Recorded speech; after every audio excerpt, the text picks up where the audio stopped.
आज के इस अजीमुशान इजलास के मेहमान खुसूसी जो चतुर्वेदी है, यानी चारों वेदों पर उनकी खुसूसी नजर है, हजरत अक़दस हजरत मौलाना मुफ्ती मोहम्मद तैयब साहब चतुर्वेदी चुचेला कला जिला अमरोहा से तशरीफ रखते हैं। हजरत से गुजारिश गुजार हूँ कि आप तशरीफ लाए और अपने खिताब से हम सबको मुस्तफीज फरमा दे। मौजे गुल मौजे सबा मौजे सहर लगती है, मौजे गुल मौजे सबा मौजे सहर लगती है, सर से लेकर आसमां तक वो समा है कि नजर लगती है, जर्रे जर्रे में बसी है तेरी आमद की महक, आज की रात तो खुशबुओं का सफर लगती है। कारी साहब, ये दो बच्चे जो सामने इनको इधर बिठा दो भाई, बैठ जाए। मुफ्ती साहब कुर्सी खिताबत पर जलवा फरोज हो चुके हैं, वक्त बहुत हो चुका है, मजीद ताखीर न करें भाई।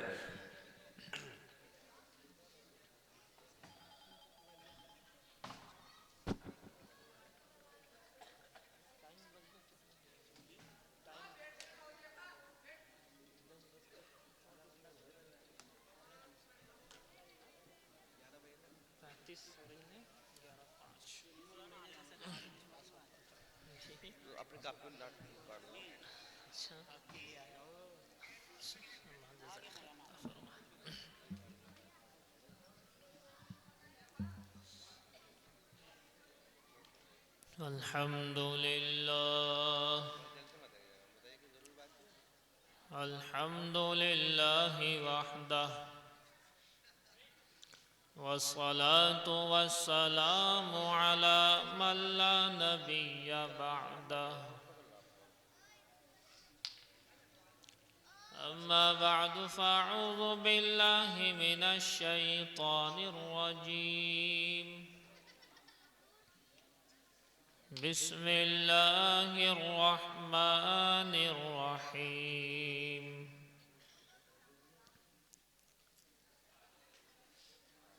इन्ना नहनु नज़्ज़लना ज़िक्र व इन्ना लहू लहाफ़िज़ून। वक़ाल नबिय्यु सल्लल्लाहु अलैहि वसल्लम खैरुकुम मन तअल्लमल क़ुरआन व अल्लमह। सदक़ल्लाहु मौलानल अज़ीम व सदक़ रसूलुहुन नबियुल करीम व नहनु अला ज़ालिका लमिनश शाहिदीन वश्शाकिरीन वल्हम्दुलिल्लाहि रब्बिल आलमीन।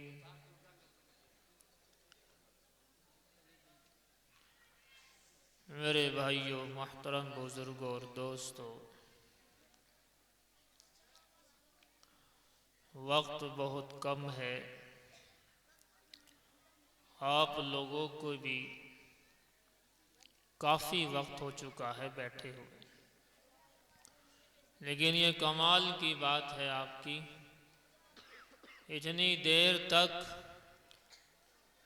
पुरसुकून माहौल को बरकरार रखते हुए तशरीफ़ फरमा होना, ये आप लोगों की खुसूसियत है, वरना तो आम तौर पर अफरा तफरी का माहौल होता है। अल्लाह आपको जज़ाए खैर अता फरमाए। अब तक जितने बयानात हुए, जो बातें आपके सामने आई, बहुत कीमती थी, बहुत कीमती हैं, बहुत कीमती रहेगी। अब मसला ये नहीं है कि बात क्या की जाए, मसला ये है कि अमल कब से करोगे। बात बुरी लगे तो माफ़ करना। अब मसला ये नहीं है कि बयान क्या सुना जाए, मसला ये है कि बयानात पर अमल कब से शुरू किया जाए। सुनने के लिए आप पूरी रात बैठे रहें और सुनाने के लिए हम यहाँ पूरी रात को क्या इंशाअल्लाह आप बिठा लें, जब तक आप चाहें तब तक बोलते रहेंगे और आप सुनते रहेंगे। लेकिन सिर्फ बोलना काफ़ी है, सिर्फ सुनना काफ़ी है? आपका जवाब आएगा नो, बिल्कुल भी नहीं। सुनने वाले के लिए भी अमल ज़रूरी है और बोलने वाले के लिए तो और ज़्यादा ज़रूरी है। इसलिए मेरे भाइयों, अब नियत करो कि इंशाअल्लाह अमल करेंगे इन तमाम बातों पर जो यहाँ से पेश की गई हैं। इंशाअल्लाह भी ना कह रहे, पहले से ही नियत खराब। अरे साहब, पहले से ही नियत खराब। भैया नियत करो भाई, इंशाअल्लाह अमल करेंगे। अगर अमल की नियत ही ना होगी तो ऐसे बोलने से क्या फायदा, और अमल की नियत करके नहीं बैठे ऐसे जलसे से क्या फायदा। अमल की नियत दिल और दिमाग में नहीं, ऐसी डेकोरेशन से क्या फायदा, इस माइक का क्या फायदा, इस खर्चे का क्या फायदा। अरे ये सारे का सारा कुछ इसीलिए तो है कि हम सब अमल करने वाले बन जाएं। बात सही या गलत? तो कर लो नियत, पहले नहीं थी अब कर लो, इंशाअल्लाह अमल करेंगे। अल्लाह आपकी इस नियत को कबूल फरमाए। कुछ लोग तो यूं सोच रहे होंगे, यार कहलवा लिया, दिल में तो ना थी मगर कहलवा लिया। तुम्हें नहीं पता इस कहलवाने से भी क्या हो जाता है। आपने सुना नहीं कि 70 साल तक कहता रहा, या सनम ऐ सनम ऐ बुत मेरी मुराद को पूरा कर। जबान से निकल गया, या समद ऐ अल्लाह मेरी मुराद को पूरा कर। 70 साल का या सनम कहना एक तरफ हो गया, और या समद कहना एक मर्तबा सारी जिंदगी पर हावी हो गया। इसलिए नियत कराना जरूरी है। नियत के ऊपर अमाल का दारो मदार है। हम तो वैसे भी जमात वाले हैं, हम तो नियतें कराते हैं रात दिन, और कराना भी चाहिए। नियत का अलग से सवाब मिलता है, और उसके बाद अमल करेंगे तो उसका अलग से सवाब मिलता है। मेरे भाइयों, बात चली रब के कुरान की, मैं कुरान से मुताल्लिक भी चंद बातें कहूँगा, और उससे लगी लगी चंद बातें आपके गोशो गुजार करनी है। बातें बड़ी अहम हैं, अमल मेरे लिए भी, अमल आपके लिए भी। और आज इस मामले में बिगाड़ भी सबसे ज्यादा है। मैं यूं कहूं कि सबसे ज्यादा जिस चीज के अंदर बिगाड़ है वो बात मैं आपसे करने वाला हूं। एक ऐसा बिगाड़ उम्मत में फैला, एक ऐसा बिगाड़ उम्मत में फैल चुका है, छोटों में बड़ों में, बड़ों में छोटों में, औरतों में मर्दों में, मर्दों में औरतों में, पढ़े लिखों में बेपढ़े लिखों में, लेकर के नीचे से ऊपर तक सारे के सारे उस बिगाड़ के अंदर गिरफ्तार हो गए, उस फितने फसाद का शिकार हो गए। और बात कोई इसलिए नहीं करता क्योंकि चोर चोर मौसेरे भाई, मैं भी उसमें गिरफ्तार, आप भी उसमें गिरफ्तार, तो बात कौन करे। एक ऐसा मरज सारी दुनिया के अंदर चल चुका है जिसकी वजह से बाप बेटे का नहीं, बेटा बाप का नहीं, रिश्ते तार तार हो गए। रब के कुरान से दूर होने की वजह भी वही मरज है, और रब के कुरान को दूर रख देने की वजह भी वही मरज है। और आपको बताता चलो कि नमाजों से दूरी की वजह भी वही सबब है। और आगे बढ़कर के बात करता चलो कि हुकूक की अदायगी ना करने में भी उसी फितना फसाद का बिगाड़ का हाथ है। लेकिन आज कोई बात करने को तैयार नहीं, इसलिए कि सब के सब उसके अंदर गिरफ्तार हो चुके हैं। न बोलने वाला बचा, न सुनने वाले बचे, मगर कहता इसलिए हो सके मैं अमल ना कर पाया, आप कर लें। आप ना कर पाए, जिन तक आप मेरी बात को पहुंचा देंगे वो हो सकता है अमल कर लें। हदीस कहती है रुब्बा मुबल्लिगिन औ आमिन सामिईन, कभी कभी ऐसा होता है कि बात बोलने वाले से ज्यादा सामने सुनने वाला ज्यादा अमल करने वाला हो जाता है। इस मुनासिबत से वो बातें आपके सामने जिक्र करूंगा। एक ऐसा मरज जिसकी वजह से जिंदगियां तबाह हो गई, बर्बाद हो गए, मियाँ बीवी के रिश्ते तार तार हो गए, तलाकों की शरह बढ़ गई, जिसकी वजह से रातों की नींद हराम हो गई, जिसकी वजह से इस कायनात का निजाम एक भ्रम के ऊपर आ गया। हकीकत से नौजवान हट गया, हकीकी जिंदगी में नौजवान नहीं जी रहा है, बल्कि वो एक ऐसी जिंदगी जी रहा है कि जिस जिंदगी को वो खुद भी मानता है ये आर्टिफिशियल है, इसका कोई वजूद नहीं है, लेकिन सारी जिंदगी को हमने उसी को दे दिया।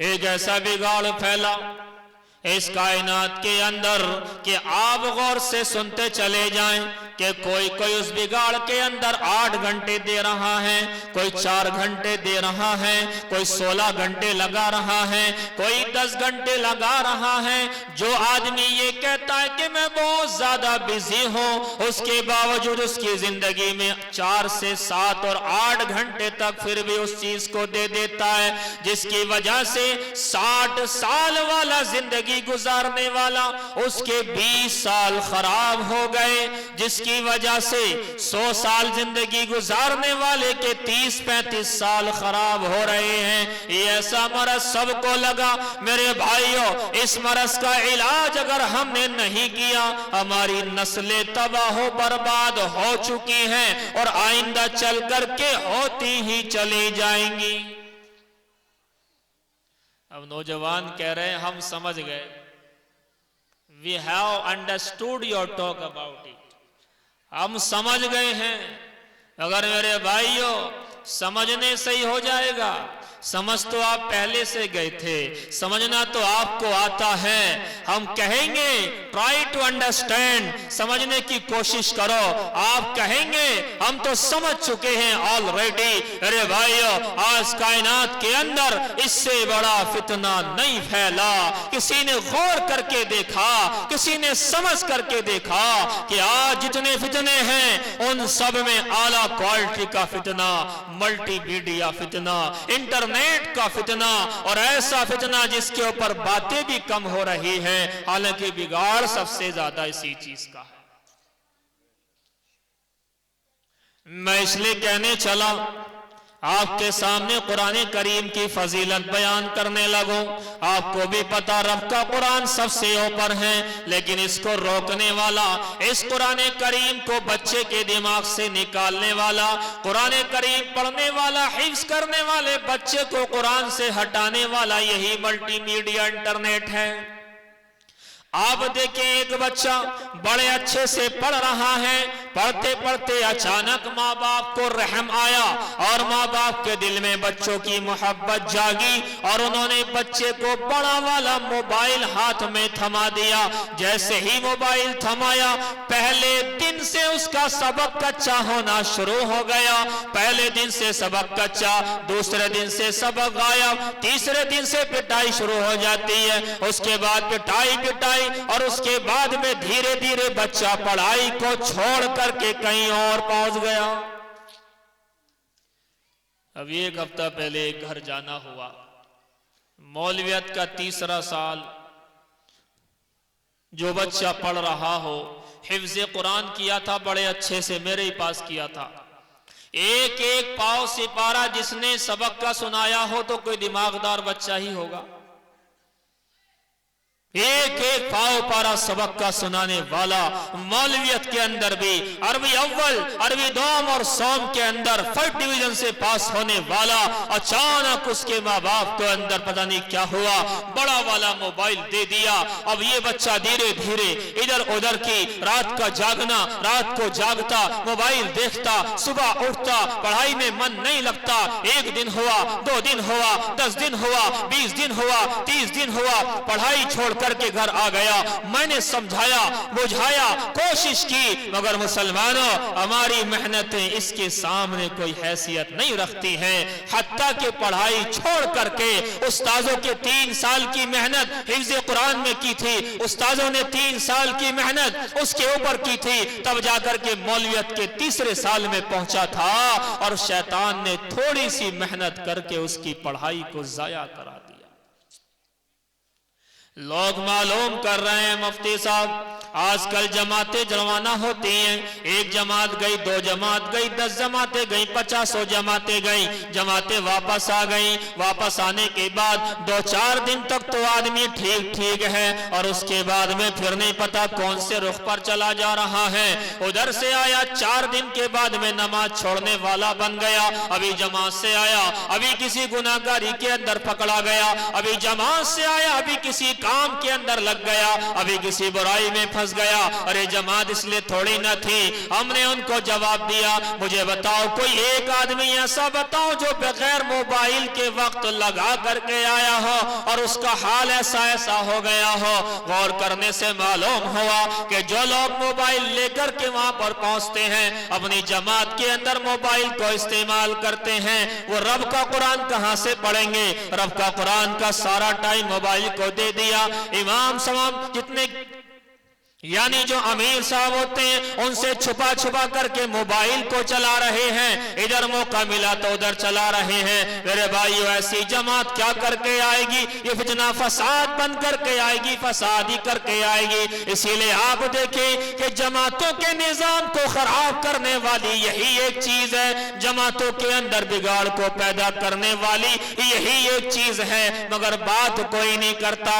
चिल्ले की बात की जाएगी, 4 महीने की बात की जाएगी, 3 दिन की बात की जाएगी, अल्लाह से होने न होने की बात की जाएगी, मगर जो इन सारी की सारी चीजों को रोक रहा है उसके ऊपर कोई बात करने को तैयार नहीं। मेरे भाइयों, होशियार हो जाओ, आइंदा जमाने में इंसान तो होंगे लेकिन इंसान वाला दिमाग इंसानों में नहीं होगा।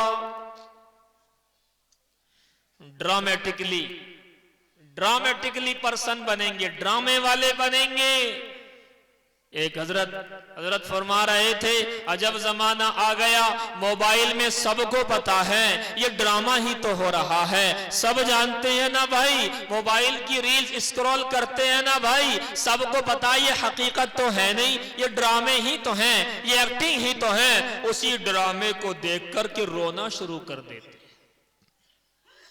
कितने होंगे, मैं हाथ तो नहीं उठवाऊंगा, कितने होंगे ऐसे आप लोगों में भी जो ड्रामे देख करके रोए हैं, आंसू बह रहे हैं, और ये ड्रामे में क्या दिखा दिया।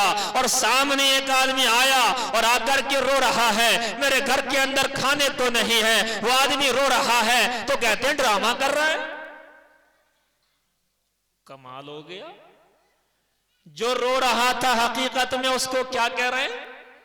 ड्रामा कर रहा है। जो ड्रामे में रो रहा था उसे देख करके रो रहे हैं। तो जिंदगी आर्टिफिशियल बन गई, नहीं बन गई? लोग तो कहते हैं एआई अब आया, आर्टिफिशियल इंटेलिजेंट अब आया है। हम ये कहते हैं जिस वक्त नेट आया था शुरुआत तो उसी वक्त हो गई थी। आज इंसान नहीं दिखाई देते हैं, इंसान नुमा आर्टिफिशियल इंसान दिखाई देते हैं, क्योंकि इंसान का दिमाग सोचता भी वही है, चलता भी वही है। रात होती है, रब का कुरान उठाने का वक्त होता है कि सूरह यासीन पढ़ ली जाए, दुआएं पढ़ ली जाए, मगर रात होने का इंतजार करते हैं ताकि मोबाइल देख लिया जाए। अब मुझे बताओ नौजवानों, गौर से सुनने की बात है, ये अनटच टॉपिक है, अनटच टॉपिक, इसको टच नहीं किया जाता, लेकिन बोलना तो पड़ेगा ना। जिंदगियां खराब हो गई, बर्बाद हो गई। गौर करने से मालूम हुआ एक शख्स है, रात में 2-4 बजे तक जागता है, मोबाइल देखता है। मुझे बताओ सुबह काम पर जाएगा? अगर चला भी गया तो इसके जिस्म में कोई जान होगी? ना जान है, ना ये काम कर सकेगा। तो पहली बात इसका रिस्क खराब हो गया। दूसरी बात, जब ये रात को 2-4 बजे तक सोएगा और सुबह इसकी बीवी उठाएगी, जाओ जरा काम पर तो जाओ। जब काम नहीं करोगे तो खाना पीना कहां से आएगा? अब ये बीवी से लड़ेगा, क्यों? इसलिए कि मिजाज में चिड़चिड़ाहट पैदा हो जाती है, ये चिड़चिड़ेपन में लड़ेगा, भिड़ेगा। और अगर इधर से ज्यादा गुस्सा आ गया तो तलाक दे देगा, इधर से बीवी भी गई। और अगर बीवी ढांकड़ वाली है कि छोड़ नहीं सकता वरना मुंह छेद देगी, तो क्या करेगा? वो उल्टा करेगी, इसको लठ बजाएगी, और लठ इधर से बजे या इधर से बजे, दोनों के मामले खराब। हाँ, दोनों तरह के होते हैं ना। खाली शोहर ही थोड़ी पीटते हैं बीवियों को। अब मैं नहीं कह रहा कि आप लोगों में कोई ऐसा होगा, अल्लाह ना करे ऐसा हो, बीवी भी पीटती हो, अल्लाह ना करे ऐसा हो, मगर कोई बात नहीं। मैंने अपनी आंखों से देखा, एक ने लव मैरिज कर लिया। समझते हैं आप लव मैरिज? देखो लव मैरिज तो सबका होता है, लेकिन लव मैरिज इन दोनों के बीच में एक लफ्ज का फर्क होता है। एक होता है love before marriage, it is completely हराम एंड प्रोहिबिटेड। इस्लाम में इसकी गुंजाइश नहीं। प्यार करना निकाह से पहले, इसकी गुंजाइश नहीं है। एक होता लव आफ्टर मैरिज, निकाह के बाद प्यार करना। अरे यही तो असल है। निकाह के बाद तो देखने को तैयार नहीं है, और निकाह से पहले छोड़ने को तैयार नहीं था, और निकाह के बाद में ख्याल रखने को तैयार नहीं है, और निकाह से पहले जबरदस्ती ख्याल रखने को तैयार था, और निकाह के बाद में उसकी तरफ से न ये ख्याल है खाना खाया कि नहीं खाया, और जो है बिया से पहले खाना खा लिया कि नहीं खा लिया हो रहा था। ये सब क्या हो गया? लव बिफोर मैरिज की कोई गुंजाइश नहीं है, लव आफ्टर मैरिज की गुंजाइश। नहीं समझे? लव आफ्टर मैरिज, निकाह के बाद में होना चाहिए प्यार। एक साहब ने लव मैरिज कर लिया। मेरे गांव की बात है, गांव का कोई है तो है नहीं, वाकया सुना दूंगा, कौन सा पता चल रहा है वहां नहीं सुना सकता, हाँ गड़बड़ हो जाएगी भैया।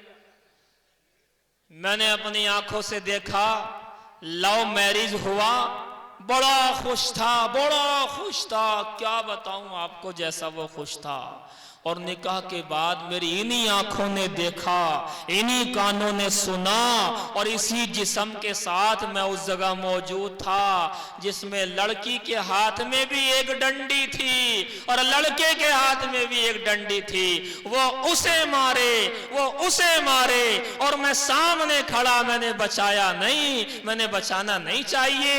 ये तो रिजल्ट है, रिजल्ट मिलना चाहिए, मैंने नहीं बचाया। क्या भरोसा, दोनों प्यार वाले, कोई तीसरा घुसेगा वो पिटेगा।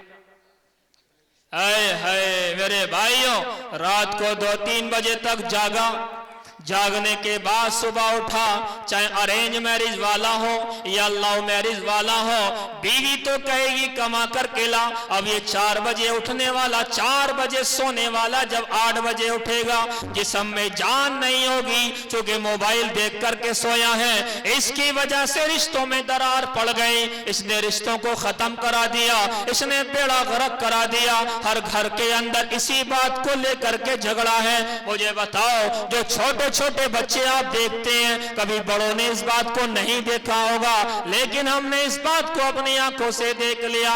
बड़ों ने नहीं देखा होगा कि छोटे छोटे बच्चों को चश्मे लगते थे, कभी नहीं लगते थे, लेकिन छोटे छोटे बच्चों की आंखों के ऊपर बाकायदा चश्मे लगे हुए हैं, आंखें खराब हो चुकी हैं। छोटे बच्चे मोबाइल की वजह से बिगाड़ में आ गए। अब आ जाओ इधर, जो बच्चा रात को 2 बजे तक या 4 बजे तक या 1 बजे तक मोबाइल देख करके सोएगा, आप क्या उम्मीद रखते हो कि सुबह रख का कुरान पढ़ेगा? वो कैसे सबक सुनाएगा? इसने रख के कुरान से दूर करने का सबसे बेहतरीन जरिया मिला तो यही मिला। हम कहते रह गए और काम करने वाला बातिल अपना काम कर गया। ठीक है, मदरसे तुम्हारे होंगे, खर्चा तुम्हारा होगा, सब कुछ तुम्हारा होगा, हमें मतलब नहीं है, हम किसी चीज को नहीं रोकेंगे, पर तुम्हारे बच्चे के हाथ में मोबाइल हमारा होना चाहिए। हमें नहीं मतलब है तुम कहां पढ़ा रहे हो या नहीं पढ़ा रहे हो, लेकिन तुम्हारे बच्चे के हाथ में मोबाइल हमारा हो चाहिए। तुम पढ़ा लेना, जो चाहे पढ़ा लेना, लेकिन वो करेगा वही जो हम उसे मोबाइल के जरिए से बताएंगे। इसीलिए आजकल आप देख लीजिएगा, औरतों में फैशन आया इसी मोबाइल के जरिए से। मर्दों में फैशन आया, इसी मोबाइल के जरिए से मर्डर करने की पावर मिली। इंतकाल हो गया किसी का, उसने किसी को मार दिया, उसने किसी को मार दिया, इसकी प्रेरणा मिली इसी मोबाइल के जरिए से। आप देखें जिना के नए नए तरीके मिले, इसी के जरिए से। मर औरतों का भागना भगाना हुआ, वो इसी के जरिए से हुआ। बात क्यों ना करें इस मौजू के ऊपर, सारी दुनिया का बेड़ा गर्क हो गया इस पर। और क्या सुनाएं आपको, बताइए।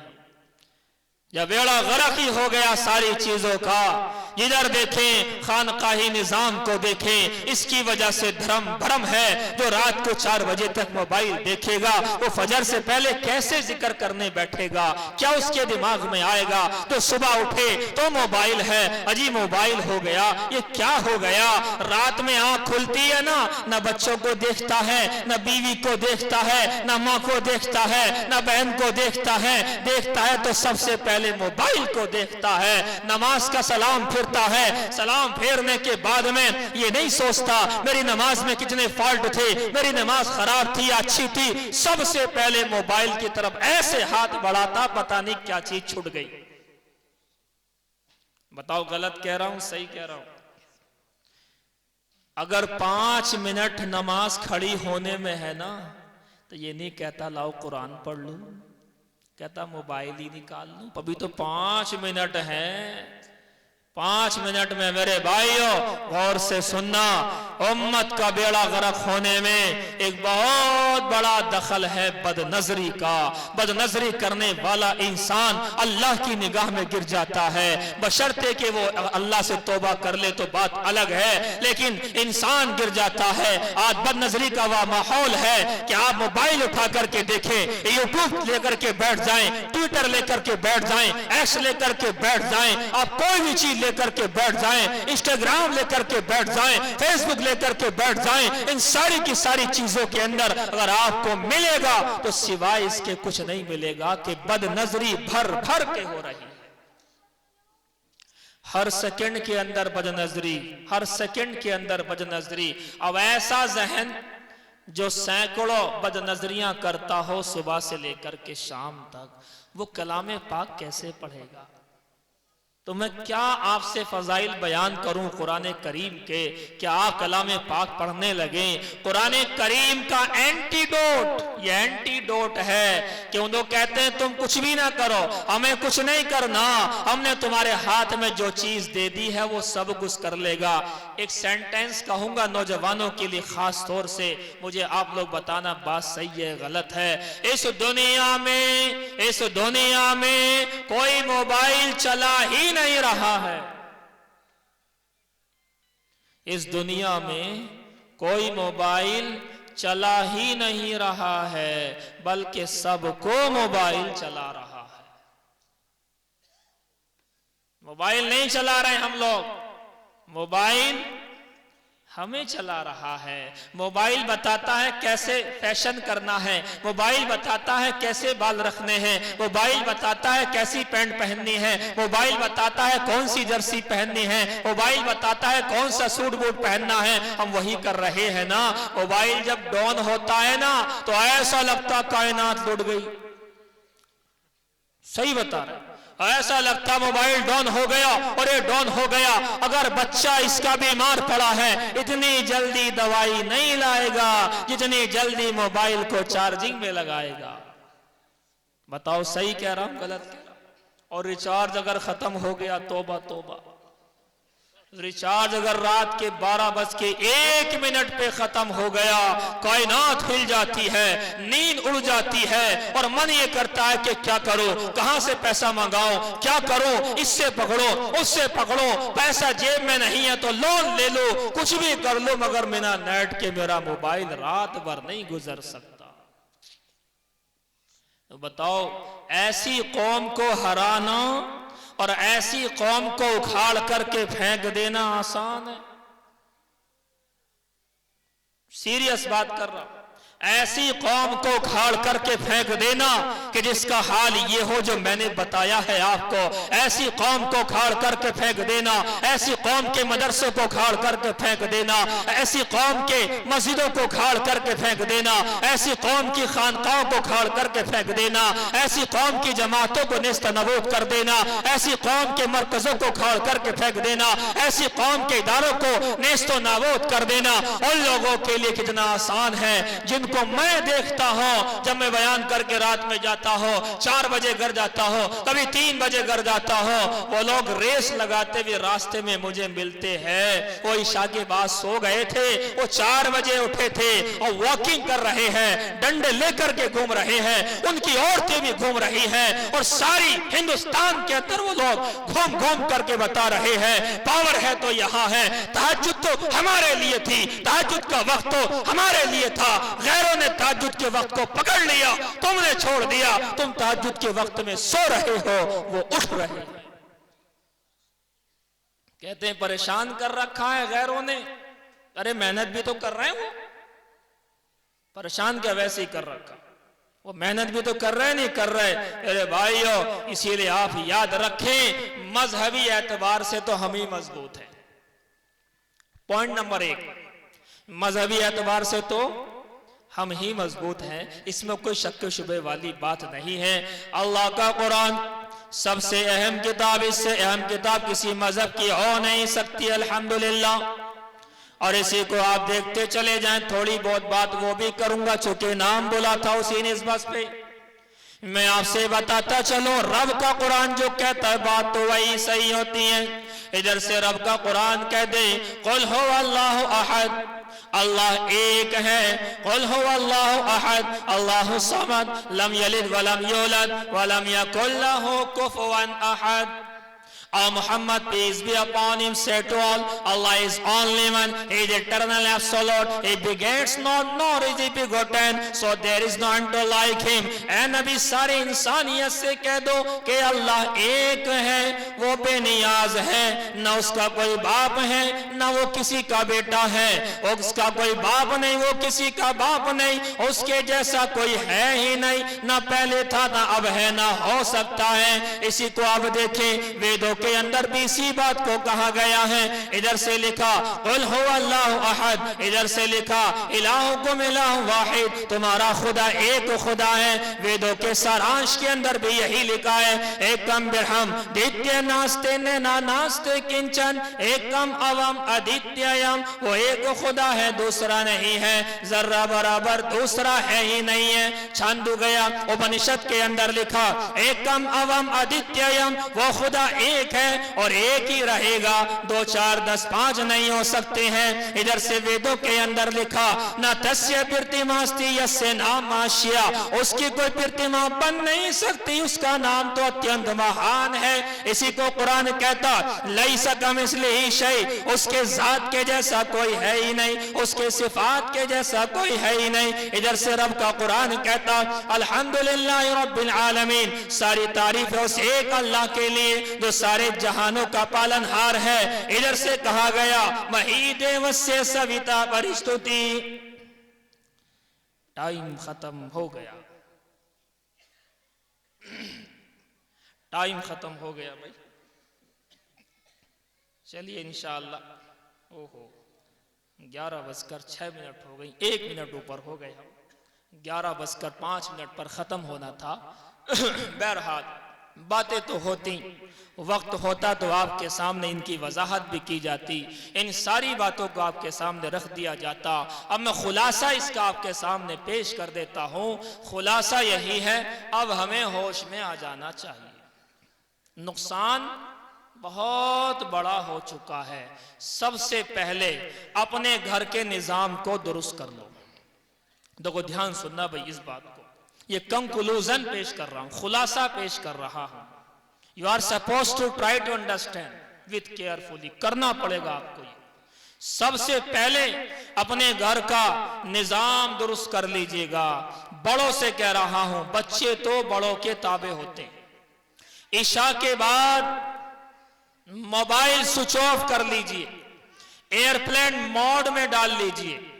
दिल कहेगा हाय तौबा, कैसे करूं इतने भारी काम को।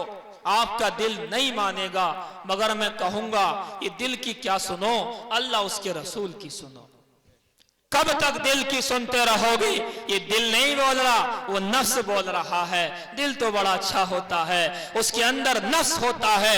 ये नफ्स कहेगा नहीं नहीं, मुफ्ती साहब की बात नहीं माननी, ईशा के बाद तुझे बड़े काम हैं, ईशा के बाद तेरा फला काम है। बहकाएगा शैतान। मगर इस कलेजे पर एक हफ्ते पत्थर रख लेना और नियत कर लो कि ईशा के बाद मोबाइल स्विच ऑफ करोगे, इंशाल्लाह। हाथ ठाइयो जरा, कुछ तो उठाना भी ना चाह रहे मेरे भाइयों। अगर बंद हो गया तो पहला फायदा, मैं कसम खा के आपसे कह सकता हूं नौजवानों, तुम फजर की बात कर रहे हो, तुम तहज्जुद में ना उठ जाओ तो बात है। तुम फजर की बात कर रहे हो, तुम तहज्जुद में तुम्हारी आंख ना खुल जाए तो बात है। मैं कसम खा के कहता हूं नींद भी पूरी होगी। 8 घंटे की बेहतरीन नींद पूरी करेगा, 7 घंटे की बेहतरीन नींद पूरी करेगा और उसके बाद में ये उठेगा। तहज्जुद का वक्त होगा, अल्लाह तौफीक दे, उठ जाओ। नहीं तौफीक मिली है तो कम से कम फजर में तो उठ जाओ। और जब आप फजर में उठोगे, आपकी रिस्क की तंगी खत्म हो जाएगी। रिवायत कहती है अस्सबहतु तमनउर रिस्का, सुबह देर तक सोते रहने से रिस्क तंग हो जाता है। आपका रिस्क का मसला हल। नंबर 2, इशा के बाद अगर आपने मोबाइल बंद कर दिया, आप परेशान हो जाएंगे। उसका एक इलाज मैं आपसे बता रहा हूं, घर की लाइटें ऑफ कर दिया करो। बच्चों का एक मिजाज है, नेचुरल मिजाज है बच्चों का, अंधेरा कर दो, वो ना भी नींद आए तो इंशाल्लाह नींद आ जाती है। आप घर में लाइटें ऑफ कर दो, कोई हल्की फुल्की लाइट जो भी आप जलाती हो घर में 0 वाट वगैरह, वो शुरू कर दो। इंशाल्लाह आप देखें आपको भी नींद आएगी, उन्हें भी नींद आएगी। अब बच्चे तो सो जाएंगे, बड़ों के धकधकी लगी होगी, हाय मेरा मोबाइल, हाय तौबा कैसा हो गया, मैं बगैर मोबाइल के कैसे लेटा हूं, नींद नहीं आ रही। उसका भी इलाज सुन लो। अगर वुजू है, इशा के बाद गए हैं, वुजू है या कर लिया, सोने से पहले वुजू करना सुन्नत है। आप कलाम पाक उठा करके अपने बिस्तर के पास रख लेना। मैं ये नहीं कह रहा पढ़ो, क्या कह रहा हूं, बिस्तर के पास रहल पर रख लेना कि अगर नींद नहीं आई तो मैं कुरान पढ़ूंगा। मैं आपको बिल्कुल बड़े वसूख के साथ कहता हूं, भरों के साथ कहता हूं, शैतान आपको 5 मिनट में खुद सुलाएगा। तो बिल्कुल कह रहा हूं। मुझसे एक साहब कह रहे थे, साहब ये वाला करते हैं तो नींद नहीं आती, मैंने ये कर लो। कहने लगे फिर तो नींद आई जाएगी। मैंने और क्या चाह रहे थे, फिर यूं कह दूंगा मोबाइल खोल लो, नहीं नींद आई जाएगी फिर। और अगर नहीं आए फिर भी जिद हो गई, नींद को भी नहीं आऊंगी, आप कुरान करीम पढ़ना शुरू कर दो। मैं गारंटी लेता हूं एक सफे से दूसरे सफे के बाद में यूं होने लगोगे, यूं, और 3 सफे के बाद उल्टे हो जाओगे इंशाअल्लाह। ये क्यों हो रहा है, सोचे तो सही आप बात, दिल को सुकून मिल रहा है ना। और मोबाइल खोल करके लेट जाओ, 4 भी बज जाएंगे ना, शैतान यूं कहता रहेगा अभी तो चलाया था, अभी शुरू करा था, अभी शुरू करा था, एक रील और देख लूं, एक और देख लूं, भली एक हो गई, सुबह हो गई, खत्म ही ना हो रही। बात सही कह रहा हूं गलत कह रहा हूं? तो एक नियत तो कर लिया आपने, ईशा के बाद मोबाइल ऑफ। दूसरी नियत लाइट ऑफ। इस तरह करने से आपका दिल भी करेगा मैं खाली बैठा हूं, चलो कुछ अल्लाह अल्लाह ही कर लूं, मैं खाली हूं, चलो रब का कुरान ही पढ़ लूं। और तीसरी अहम चीज, जैसे ही आप लेटेंगे ना खाली, आपका दिमाग जहां तहां भागेगा। बच्चों की परवरिश में इसको खर्च कर देना कि मेरे बच्चे कुरान पढ़ रहे हैं कि नहीं पढ़ रहे। सोच का टाइम मिल गया ना, वो सारा टाइम हमने सोचने का कहां दिया हुआ था, मोबाइल को दिया हुआ था। अब हमने वो टाइम ले लिया, इंशाअल्लाह आपके बच्चे वहां पहुंचेंगे जहां आप सोच भी नहीं सकते। मगर हमने अपना बेड़ा गर्क कर लिया, बच्चों का बेड़ा गर्क कर दिया, और बाद में कहते हैं हम मुकाबला कर लेंगे। हम इस कौम से मुकाबला नहीं कर सकते भाई, मुकाबले के लिए जो होना चाहिए वो हमारे पास नहीं है, वो ताकत हमारे पास नहीं है। बोलने के लिए कुछ भी बोल लो, लेकिन नहीं है वो चीज। तो एक नियत कर लिया आपने, इसके फायदे आपके सामने जिक्र कर दिए। दूसरी चीज नियत ये करो कि इंशाअल्लाह सुबह में जब नमाज पढ़ेंगे रोजाना थोड़ा थोड़ा कलाम पाक पढ़ेंगे। करो जी नियत, इंशाअल्लाह सब थोड़ा थोड़ा कुरान पढ़ेंगे इंशाअल्लाह, अल्लाह अमल की तौफीक अता फरमाए। और तीसरी नियत ये करो कि नमाज नहीं छोड़ेंगे, पढ़ेंगे इंशाअल्लाह पांचों वक्त की, या जो मिल गई वो। एक साहब कह रहे हैं कि साहब जो मिल जाती है वो पढ़ लेता हूं। मैंने, मुझे ही बता दो कहां मिलती है, 2-4 किलो मैं भी ले लूंगा। अल्लाह के बंदो कहां मिलती है? जाना पड़ता है मस्जिद में, पढ़नी पड़ती है। कहां मिलती है ऐसे कि रखी थोड़ी ना मिल गई पढ़ लेते? नहीं, हर जगह जहां भी आप चाहेंगे अल्लाह के लिए नियत बांध करके इंशाअल्लाह नमाज पढ़ेंगे, करेंगे इंशाअल्लाह। अब जब नमाज की बात आएगी आप कहोगे मेरी नमाज याद नहीं, मोबाइल आपने रखवा दिया, तो कुछ ना कुछ तो टाइम बचाए मेरे पास। अब तो इसके लिए इंशाअल्लाह जमात में भी जाएंगे, जमात में जाएंगे इंशाअल्लाह, नमाजों को ठीक करने जाएंगे इंशाअल्लाह, ईमान को ठीक करने जाएंगे इंशाअल्लाह, मोबाइल के साथ जाएंगे इंशाअल्लाह। इंशाअल्लाह कह रहा है, ये भी इंशाअल्लाह। सारा झगड़ा ही ये चल रहा है इतनी देर से, मोबाइल लेके नहीं जाएंगे भाई। हमारी जमातें बिल्कुल बेकार हो गया, मामला खराब हो गया जी, बिल्कुल साफ साफ कह रहा हूं। हमने बहुत वक्त लगा दिए, सारी चीजें करके देख ली, बेड़ा गर्क हो गया। एक भी मोबाइल अगर लेकर के जाता ना, वो सारी जमात को ऐसा कर देता, बिल्कुल बर्बाद कर देता हूं। तो नहीं लेके जाएंगे इंशाअल्लाह। और चौथी चीज, इस मदरसे की इमदाद करेंगे इंशाअल्लाह, वक्तन फ़ौक्तन करेंगे इंशाअल्लाह। काफ़ी इमदाद आपने की है, लेकिन जो की है उसको काफ़ी ना समझें, जितनी नहीं की है उसको समझें कि हमने इतना नहीं दिया, जितना जो है देना था इतना नहीं दिया। कारी साहब का इंशाअल्लाह साथ देंगे, इस मदरसे का साथ देंगे, इतने मदारिस हैं, मकातिब हैं, जितनी भी चीज़ें सब का इंशाअल्लाह साथ देंगे। भाई इन्हीं चंद बातों पर अपनी बात का इख्तिताम करता हो।